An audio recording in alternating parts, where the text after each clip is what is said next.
On April 4th of 2015, Fidin Santana, the 23-year-old man, was headed on his way to work.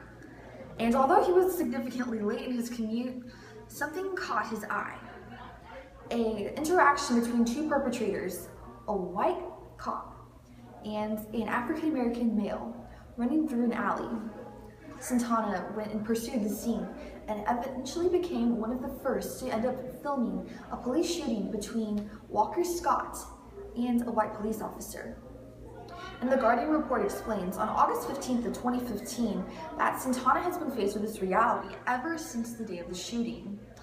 And so have many other Americans, thus evoking prominence in campaigns such as Black Lives Matter and All Lives Matter and pure negation of the police system. And Slate Magazine explains on August 26th of 2015 that the campaigns are beginning to find means of police reform. But the one thing they're missing is advocates in the political spectrum. But Hillary Clinton has been the one political campaign or presidential campaign in the 2016 elections to go and address these situations. Thus, for the efficacy of many other presidential candidates, it is imperative to follow suit due to the magnitude of support Hillary Clinton has been able to rally because of her stance on the police brutality situation. Thus, it is imperative that we ask the question, do 2016 presidential candidates need to adopt a stance on police reform? And the answer is yes, because of how many Americans have an issue with the current system. This is first, because of the civil unrest and the amount of lives lost. Second, because of the social media around it. And finally, because all the cool kids are doing it. In the United States, it is a proper assumption that many African Americans are going to be in support of a campaign such as Black Lives Matter. But this isn't necessarily the case, and it has promoted much civil unrest over social media lately.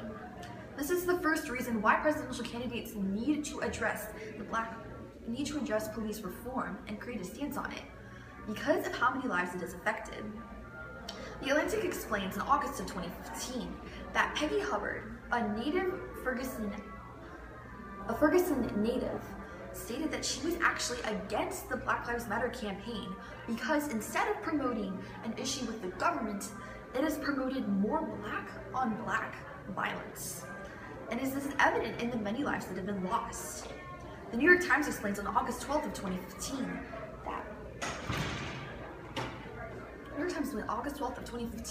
that many individuals have lost their lives in the pure and sheer violence that has gone and ruined cities. This is the biggest issue that Miss Hubbard has an issue with, and is very evident in her Facebook film that has received 170,000 views and much support, or also people who are against it. Yale University put out a study in 2013 stating that the biggest issue with social reform is not between the perpetrator and those who are oppressed, but between the oppressed and how to handle the situation. And this is clear in the amount of lives that have been lost from Black people to Black individuals because of the violence that the Black Lives Matter campaign has brought on. If presidential candidates fail to address this significant issue in American society, it would be completely daunting to their campaigns, and they would lose significant support. But additionally, social media has been very, very characteristic in this 2016 campaign so far, and it has been the biggest campaign ever to have utilized social media so much, namely Twitter accounts. This is the second reason why presidential candidates need to establish a stance on police reform, because of the fact that social media is so prominent during this campaign. It will first give them a voice and make them seem better in their campaign stance, because it's very applicable to many audiences. And second, because those who are rallying behind police reform are looking for a voice within themselves.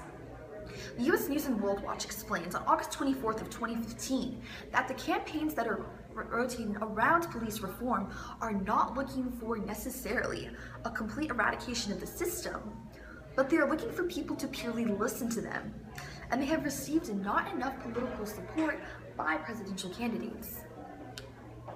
Thus, it is imperative for candidates to establish a stance on this actual issue, because of the fact that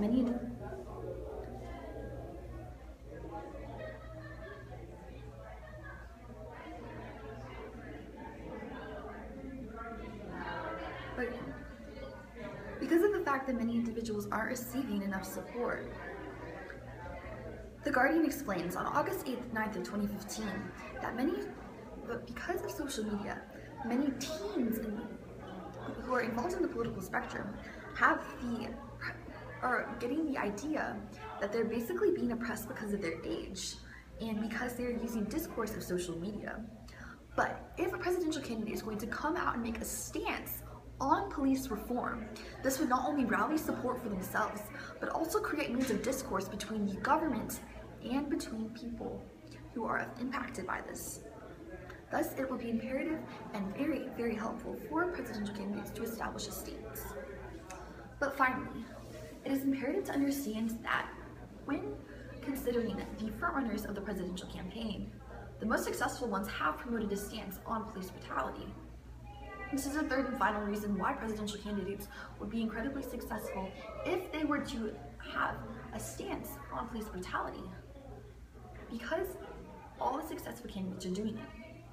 Breitbart News explains on August 24th of 2015 that presidential candidate Hillary Clinton is the only candidate to come out and directly say that she supports the All Lives Matter campaign and is looking to establish a stance of reform in regards to such campaigns.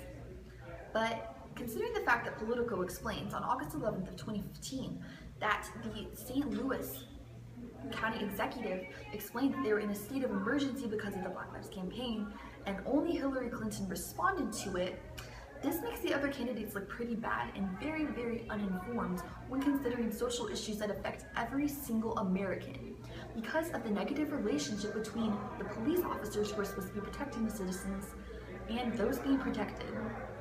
So because of the fact that not very many candidates are promoting this, it has been a huge talking point for presidential candidate Hillary Clinton, and should be followed by other candidates as well. Thus, when considering today's question, should presidential candidates establish a stance on police reform? Our answer is yes, because of the amount of people who have negative stances towards police reform. This is first because of the civil unrest issues. Second, because of social media. And finally, because the frontrunners are doing it and should be followed by example of other candidates.